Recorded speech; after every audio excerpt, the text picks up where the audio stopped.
Hello and welcome. My name is Zafar Iqbal and you are watching the Mojo Story. On a day when SCO meet is happening in Goa and Pakistani Foreign Minister Bilawal Bhutto is also in India, there is a major encounter that's taking place in Rajouri, that's to the south of Pir Panjal in Jammu region, where in that encounter two army soldiers have died in action and four others are injured. Now, Army has come out with a statement.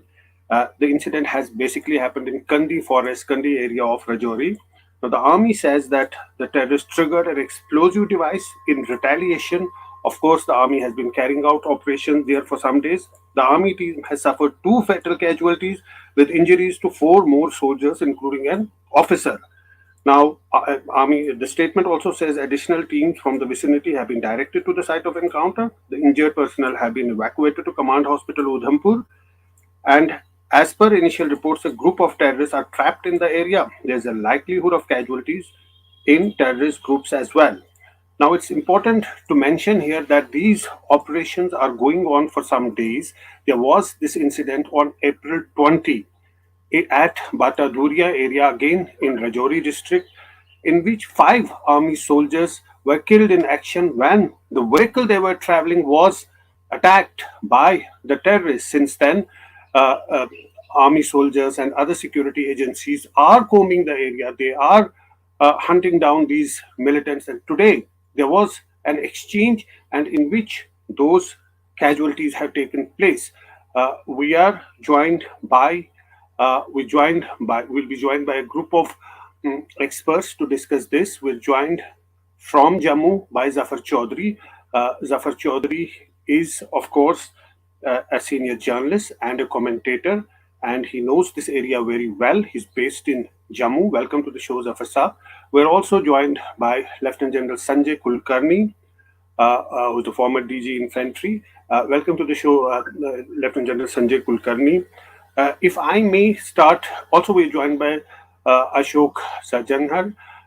Welcome to the show, sir. If I may start with you, Zafar Saab, uh, the details we've got from the army in the morning, we got the information from the police that an encounter has started, but now the army has come up with this statement that there have been two fatal casualties on the side of army and four more are injured. And our sources tell us that this was a group of commandos and the toll could rise. What is it that you are hearing? Basically, you see, as you initially pointed out, that this coincides with the SCO meeting that's happening there in Goa. I don't find this as directly something linked to the meeting that is happening there, but the original incident that happened on the April 20th in Poonch district, that is something that can be seen as directly linked to, because just 2 or 3 hours before that, Mr. Bilawal Bhutto Zardari had agreed to come to Goa to attend that meeting.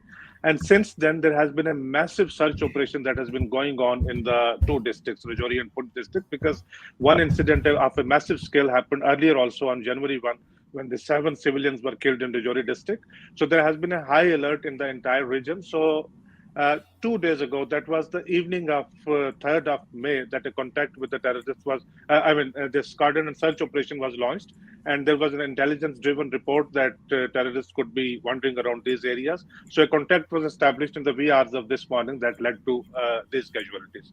So what I see is that this Rajouri and Poonch region, particularly the Jammu province entirely, is on a massive redrawn target of the terrorists and the Pakistani forces who want to disturb situation. Right.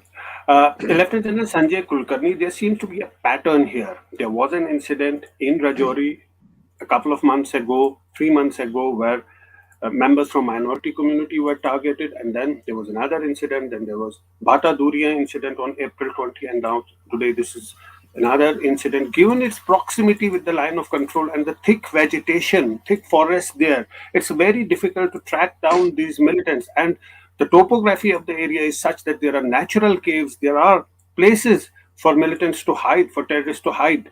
Uh, do you think that goes to their advantage and that's taking it so long to neutralize this group of terrorists who are active in that area? I think first and foremost, extremely bad and sad that we lost lives in this encounter. But then, well, it's an encounter in which these kind of things will happen. But notwithstanding that, definitely what you just said, that this complete area closer to the Punjab are absolutely thick. And along the LOC, you find the forests are thick. And now that the weather is bad, the area will be foggy, misty. It's very difficult to see what it is. Cliffs, caves, all kinds of things. Having served there, I can tell you, it's one of the most difficult areas to operate is in the Kandi Forest.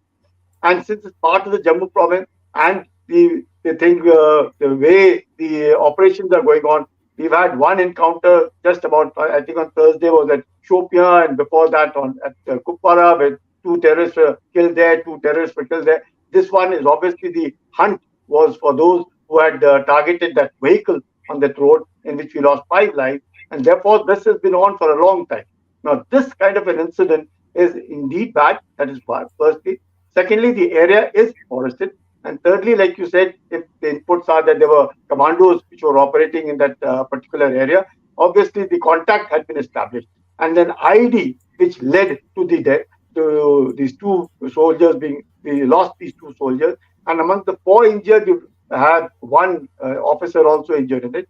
And well, I wouldn't say that these kind of things will not happen. Once the contact takes place, will happen. But what is very important is we must not relate it to the SCO right now, because I agree, because what has happened, this is a thing which had occurred earlier. Contacts are being established. There's a tremendous amount of ROPs on the road. So much of search is going on in the forest, and the Kandi Forest is not so easy also to be able to move around.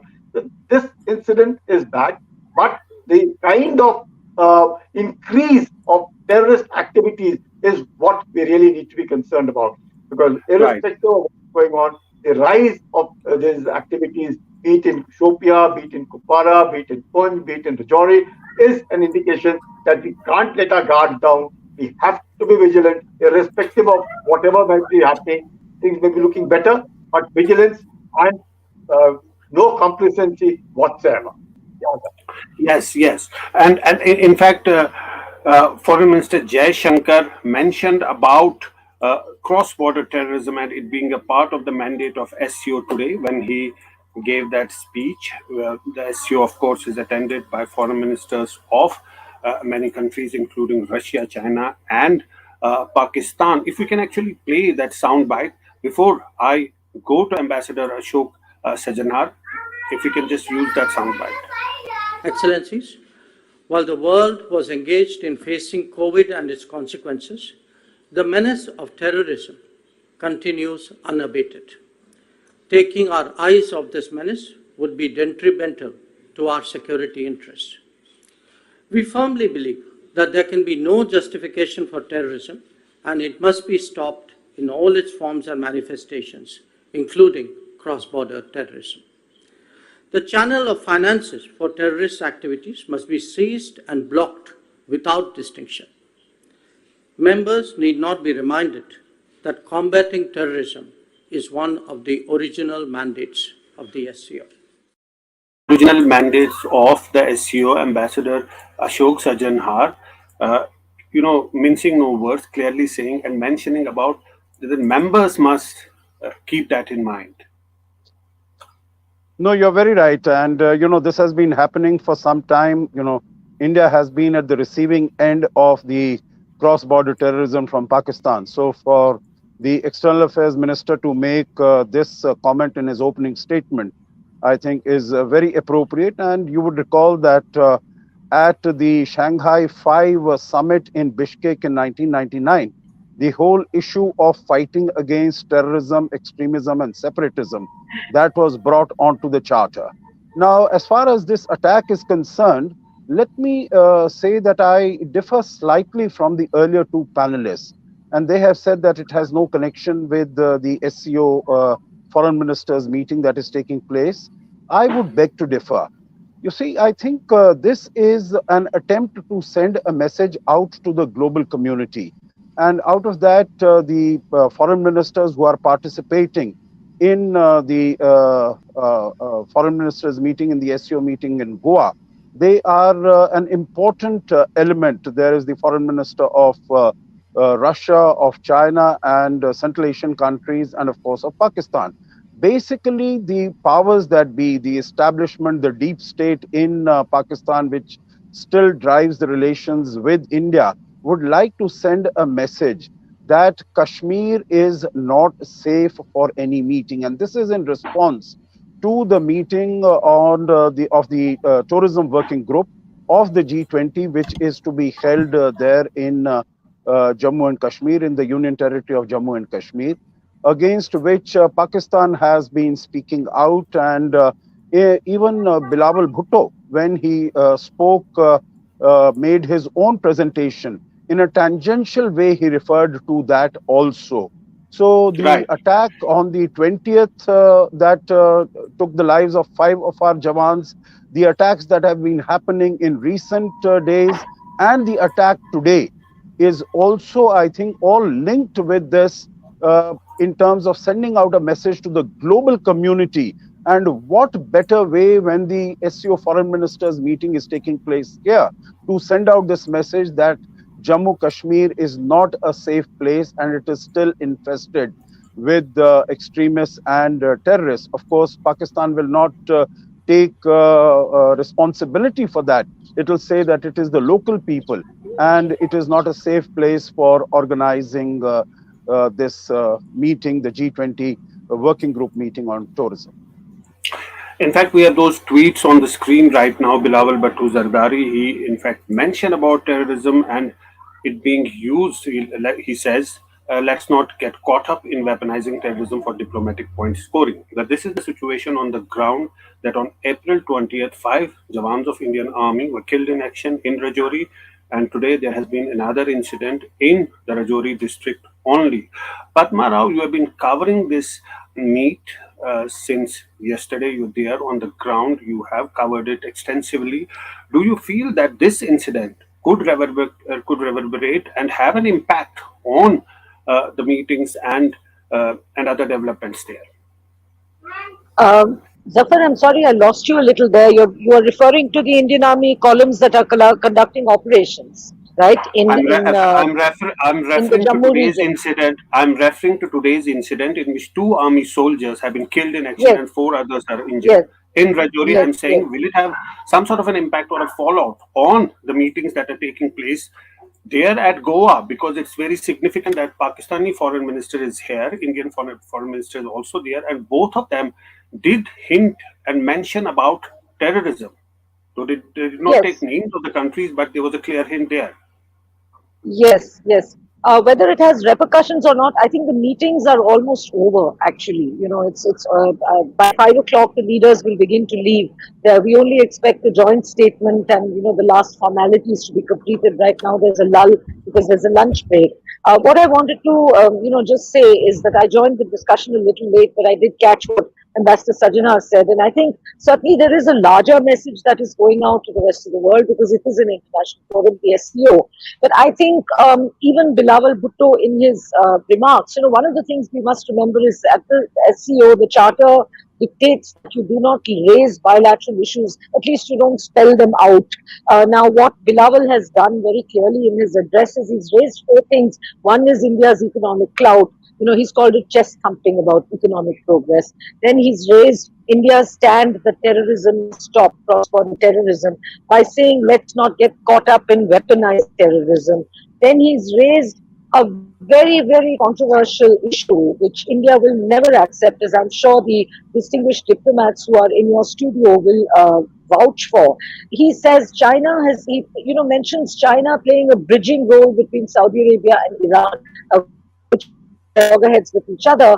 And he says, when great powers play the role of peacemaker, we can unlock the potential of peace while paving the way for greater cooperation and so on. Now, this is a very obvious invitation. In this forum, the only great powers you can speak of in this particular forum are really India, China, and Russia. And, this references to China and Russia very clearly. For them, it's an invitation to come and mediate. Now, this is, I think this is something which is direct, provocation, and I think it's a thinly veiled provocation. And of course, India will never ever accept mediation in what is a purely bilateral matter. And the fourth thing that he raised was also a thinly veiled dig at the abrogation of Article 370, in which he said we must unilateral and illegal measures by states in violation of international law, run counter to SCO objectives. So I think right now, these messages may be going out to the world. Both EAM Jaishankar's message as well as Bilawal Bhutto's message, but there is no denying the fact that both the statements made by these two respective ministers were very directly addressed to each other and to each other's countries. Zafar? Yes. And India has been maintaining since the beginning that terror and talks cannot go together. There can only be a dialogue when terrorism ends, which of course emanates from the Pakistani soil. And it will have an impact because this has happened in Jammu and Kashmir on a day when Foreign Minister of Pakistan is in India and there is this meeting taking place in Goa. We'll have to see whether there would be some sort of a reference, more pronounced reference, more specific reference on terrorism in the joint statement. But thanks to all our guests for joining us today.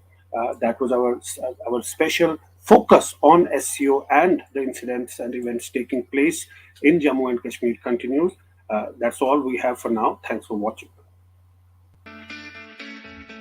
It's great to see you here. Thank you for watching our work. If you haven't subscribed yet, don't forget to click the bell icon and subscribe to Mojo Story and support independent, robust journalism.